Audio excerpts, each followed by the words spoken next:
All right, guys, today we are going to be reacting to why Andy from Spain is leaving Berlin. Man, what the hell is going on in Germany, man?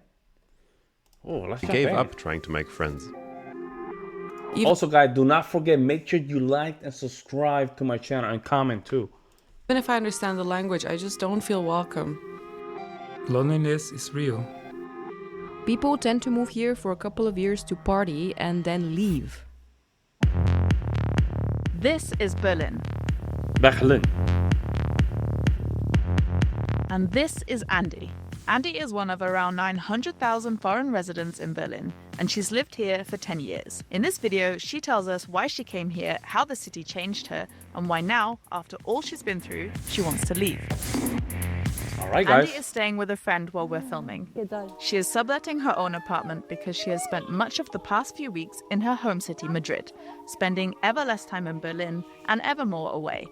Andy remembers that it didn't used to be this way. So I was looking forward to just immerse myself in the city, in the culture, walking around alone and just discovering everything, going to cute cafes, going to new restaurants, you know, because at that time here in Berlin, the food diversity, it was way bigger than anywhere else I had been before, but also was extremely excited to go into uni here to see how that life was, because I was already in uni in Spain, and I thought if it's half the way it is in Spain, I'm gonna have a lot of fun, and I'm gonna make so many friends. Excitement, I think that's the word. But then reality hit. Reality. Andy came to Germany to study, much like many other Europeans. Germany is the fourth most popular country for international students in the world. She wanted to study electrical engineering and make a career of it. So she threw herself into it and even invested heavily in a private German course.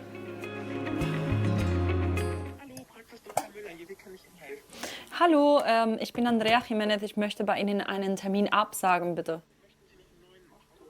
Leider wird es nicht mehr nötig, weil ich in der Zukunft nicht mehr in Deutschland sein werde. Aber Dankeschön für alles. Schönen Tag. Damn. Damn, hurt. I have to say, hurt. Yo, that German is right on point. Shout out to Andy. Very good German. Very impressed. No. When Andy came to Berlin in 2014, she continued learning German and soon after became nearly fluent. She hoped to settle in quickly, but on the first day in her new flat, she realized that there would still be obstacles.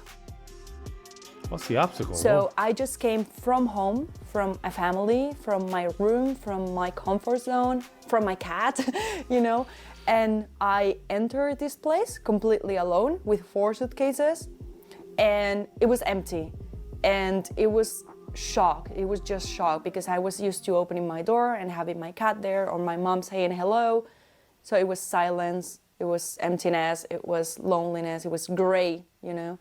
So it was just a moment where I sat down on the floor and I started crying, and I didn't unpack my suitcases for some hours because honestly I was really thinking of just getting another plane and going back home. University life was also a challenge for Andy. She didn't feel welcome and struggled to make friends. She felt that German students preferred to hang out with each other.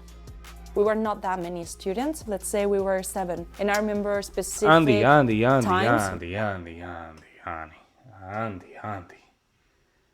You came to German to know about the Germans. I mean, I know you're Spaniard. Spaniards tend to be very open. I understand, Andy. From my perspective, it's Germany and Spain, two completely different cultures. Like this. Let me just show you guys. Like this. 2 different cultures. I think you need to get more immersed. You see what I'm saying? Not make friends, but immerse into the culture. Understand the culture. I think you just went to Berlin and you were like, I'm gonna make friends. No, I don't think. And I made that mistake too. Don't get me wrong. I made that mistake, and I promised to myself that I was never gonna. I will never do that mistake again. I'm learning about Germany, and I already have certain expectation for Germany. I'm not expecting Germans to accept me right away. I'm not expecting that. I'm there to just immerse myself into that culture. And whatever it is, it's going to be that. But you just going from 0 to 100 out of the gate, that's depression. That's depression zone. That's depression zone. That's you going from 0 to 100. This is your life now. That's not healthy, guys. Where they would talk about going for lunch for someone's birthday. They made like a WhatsApp group in front of me, and they didn't ask me. I was never in that WhatsApp group for the birthday of this girl. So it was just like, okay, amazing. I'm here, but I'm no one. Up to this day, I don't feel like I actually belong in society in Berlin. I can move around, I can speak, I can do anything, but it's always this feeling that I am an outsider. According to... You have to lock in the right guy. See, at this point, you're feeling alone, you need to lock in a guy.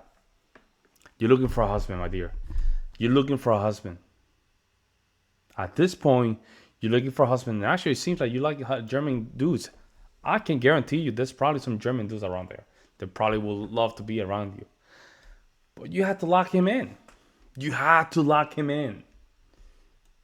To a recent ranking of 53 cities, expats consider Berlin to be the least friendly city in the entire world. Really? 2 in 5 expats do not feel at home in Berlin and are unhappy with their social lives. This is despite the fact that skilled foreign workers are becoming increasingly important and that half of all employees in Germany are reporting a severe staff shortage in their field of work. According to the expat ranking, Berlin is also the city where expats are most lacking in the basics. This means the housing market, among other things. So this was my first apartment here in Berlin, and the landlady saying something like, sorry, I only rent to Germans, because the apartment was rented to a German and I was as a co-living. And she kicked me out of the apartment. And then my biggest struggle looking for an apartment in Berlin started. For 15 months, I looked for a new apartment.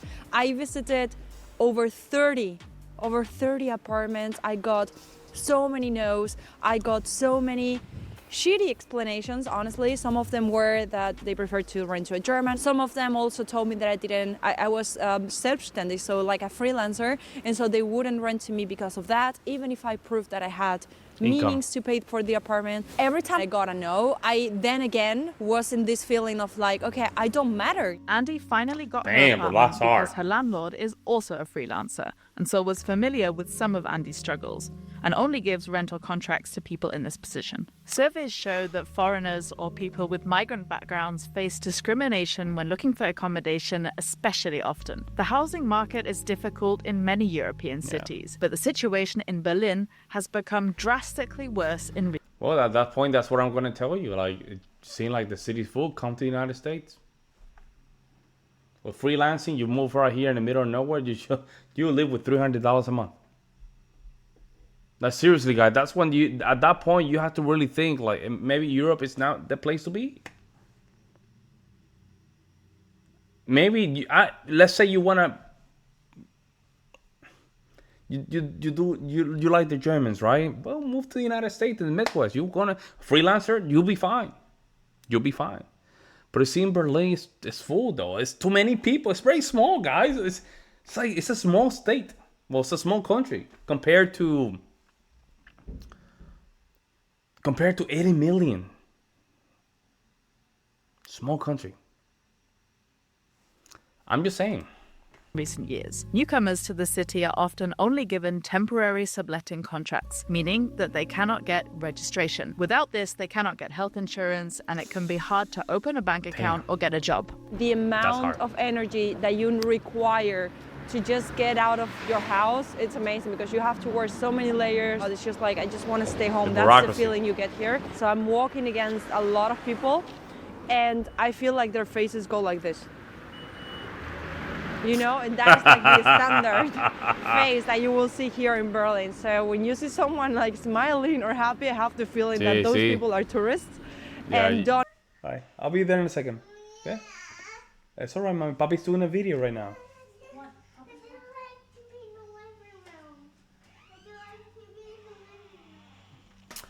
My bad for that, guys. Andy, my opinion.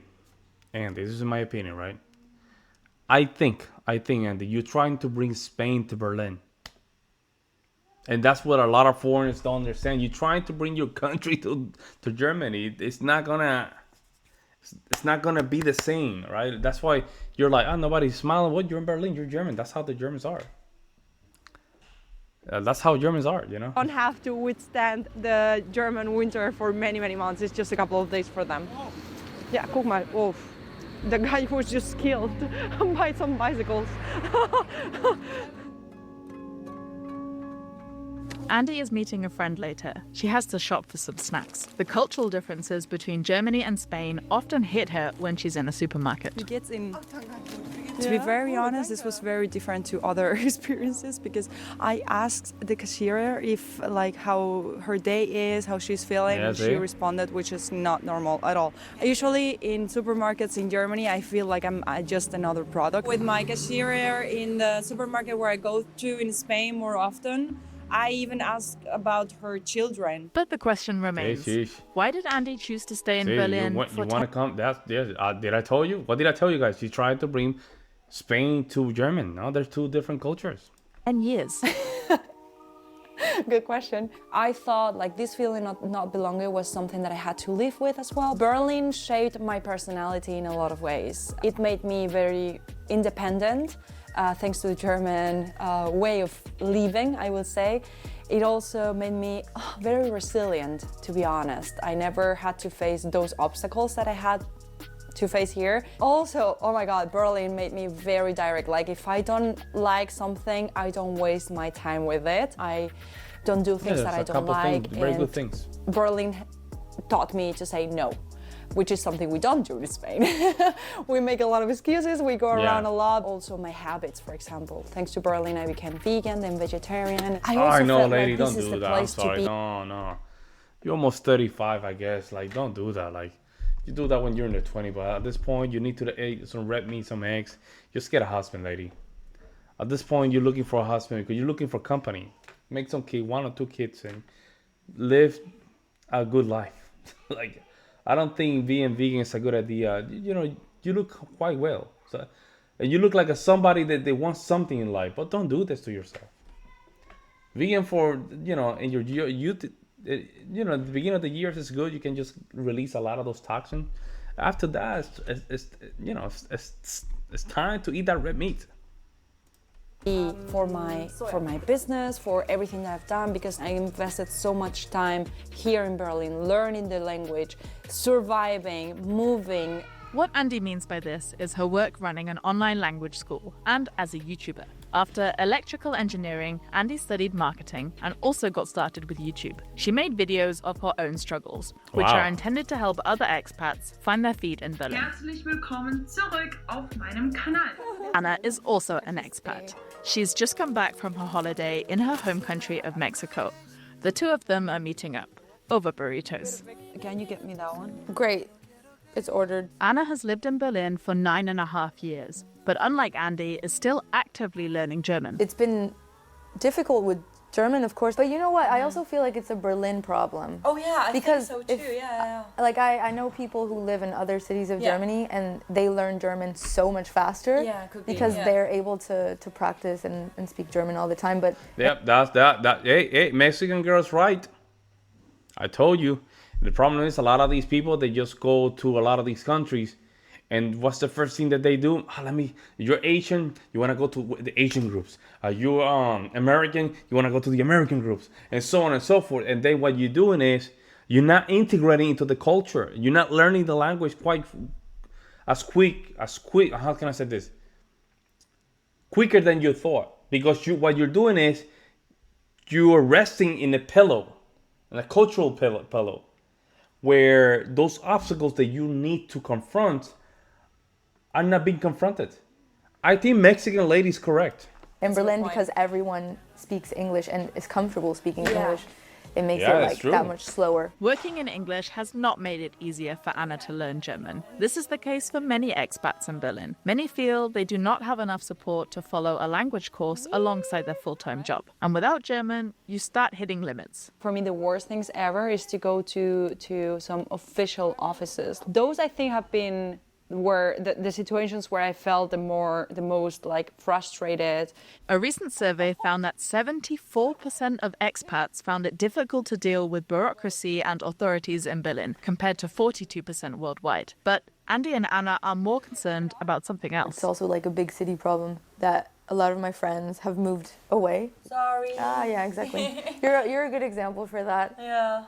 I've had to change my circle of friends so many times bro, because like, my friends have Thank God I'm not that type of guy. I don't look for external energy to validate my existence. I'm not that type of guy. I'm okay with me being alone, doing my stuff alone. Can have some friends. I don't need that. I don't need the friendship stuff. I just don't need it. I do have friends, but it's not something that I really need. I'm very happy with that. And this is a trap. A lot of people and I understand because a lot of great opportunities are missed, right? Probably your potential husband and stuff like that. I understand. That's what I'm saying. Like, they need a husband. That's my opinion. They need a husband. just kept on moving away. At some point, I was like, perhaps I'm also ready to take the next step.